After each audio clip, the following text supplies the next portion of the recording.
So guys, packages ఎలా అడగాలి? So ఇక్కడ మనం ఈ వీడియోలో దాని గురించి డిస్కస్ చేస్తున్నాము. సో ఇప్పుడు చాలా మంది ఏమనుకుంటారంటే, నేను గ్లాస్ డోర్ నుంచి చూసి దాన్ని రిఫర్ చేసి ఆ కంపెనీలో ప్యాకేజెస్ ఎలా ఉన్నాయి, వాళ్ళు ఎలా ఇస్తున్నారు, దాన్ని బట్టి నేను అడుగుతాను. యాక్చువల్లీ శాలరీ ఎంత అడగాలి అనే దానికి వేరే వీడియో ఒకటి చూసాను ఇలాగే. So actual the reality we need to talk. Okay, మనం రియాలిటీ గురించి మాట్లాడుతున్నాం. సో నేను ఇట్లా ఒక కొన్ని అంటే దానివల్ల ఏంటి అంటే ఓవరాల్ గా మన డొమైన్ ఎంత ఉందనే తెలుస్తుంది, కానీ ప్రజెంట్ మార్కెట్ ఎలా ఉంటుంది అనేది తెలియదు. ఇక్కడ అదో వీడియో తప్ప నేను అనట్లేదు.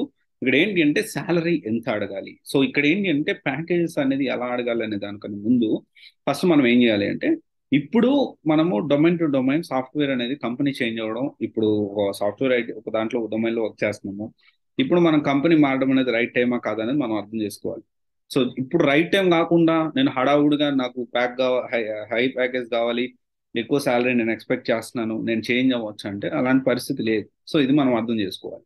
ఇక్కడ ఏంటి అంటే అగైన్ తర్వాత ఏంటి అంటే ఫస్ట్ ఇది రైట్ టైమా కాదా అనేది, అంటే శాలరీ ఎంత అడగాలి అనుకునే దాని ముందు కంపెనీ చేంజ్ అవ్వడానికి ఇది రైట్ టైమా కాదా అనే పాయింట్ ఫస్ట్ మనం రైజ్ చేయాలి, అర్థం చేసుకోవాలి, మార్కెట్ తెలుసుకోవాలి. దాని తర్వాత ఏంటి అంటే అప్పుడు రీసెంట్ డేస్ లో మారిన కంపెనీ, మీ కంపెనీ నుంచి కానీ లేదా మీ ఫ్రెండ్స్ కానీ రిలేటెడ్ దగ్గర దగ్గర ఉన్న వాళ్ళని, అరే ఈ డొమైన్ లో నువ్వు మారావు కదా, ఎలా ఉన్నాయి ఇంటర్వ్యూస్ అనేది మనం తెలుసుకోవాలి. అండ్ తర్వాత థర్డ్ పాయింట్ ఏంటి అంటే, ఓకే, తర్వాత ఏంటి అంటే మీరు అప్పుడు ఇంటర్వ్యూస్కి అటెండ్ అవుతూ ఉంటారు. ఇంటర్వ్యూస్ అటెండ్ అయ్యే దాన్ని బట్టి ఇప్పుడు ఎలాగా వాళ్ళ ప్యాకేజ్ ఎక్స్పెక్ట్ చేస్తున్నారు, ఎంత వాళ్ళు ఇవ్వాలనుకుంటున్నారు, ఇప్పుడు మార్కెట్ ఎలా ఉంది, వీటన్నిటిని ఒక అనాలిసిస్ చేయాలి. అండ్ దీంతో పాటు మీరు ఇంత ప్యాకేజ్ గురించి మాట్లాడేటప్పుడు, నేను అక్కడ వర్క్ చేస్తున్నాను, so and so I'm getting 9 lakhs package or 10 lakhs package. So 10 లక్షల ప్యాకేజ్ నేను ఇప్పుడు I'm expecting 30% hike. Why? Because not only because I have change company, I have gain some experience, but also I have learn this course and I have done this certification అని చెప్పి compulsory మీరు ఒక certification add చేసుకోండి, కొంత ఏదన్నా కొత్తగా up skill చేసుకోండి.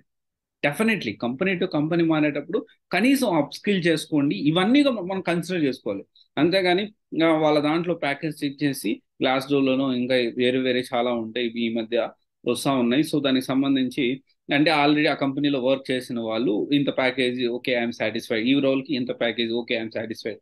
Okay, ఇక్కడ ఆ ప్యాకేజ్ గురించి తెలుసుకునేటప్పుడు ఆ గ్లాస్ డోర్ కానీ అట్లాంటి రిలేటెడ్ వెబ్సైట్స్ చాలా ఉన్నాయి, అంబిషన్ బాక్స్ అని ఇంకొకటి ఉంది. సో ఇలా ఏంటి అంటే ఈ విధంగా మనం చెక్ చేసుకుంటాం, వాటి వల్ల అది తప్పేం కాదు కానీ.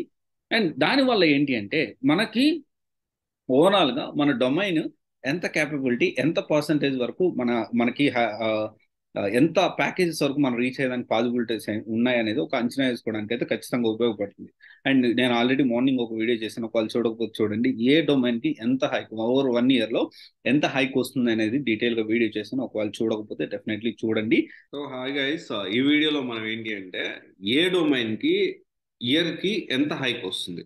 ఇక్కడ డొమైన్ అంటే ఏంటి అంటే ఒక సాఫ్ట్వేర్ డొమైన్, బ్యాక్ ఎండ్ కానీ ఫ్రంట్ ఎండ్ కానీ ఇలా దీనికి సంబంధించి దీంట్లో చాలా ఉంటాయి. మళ్ళీ ఓవరాల్ గా ఏంటి అంటే ఏ డొమైన్ కి ఎంత హైక్, అండ్ డెఫినెట్లీ ఇది ఆలోచించుకొని మనం ముందుకెళ్ళాలి. Okay, thank you. This is Ram signing off CVS academy private limited, must of solution for all the thank you.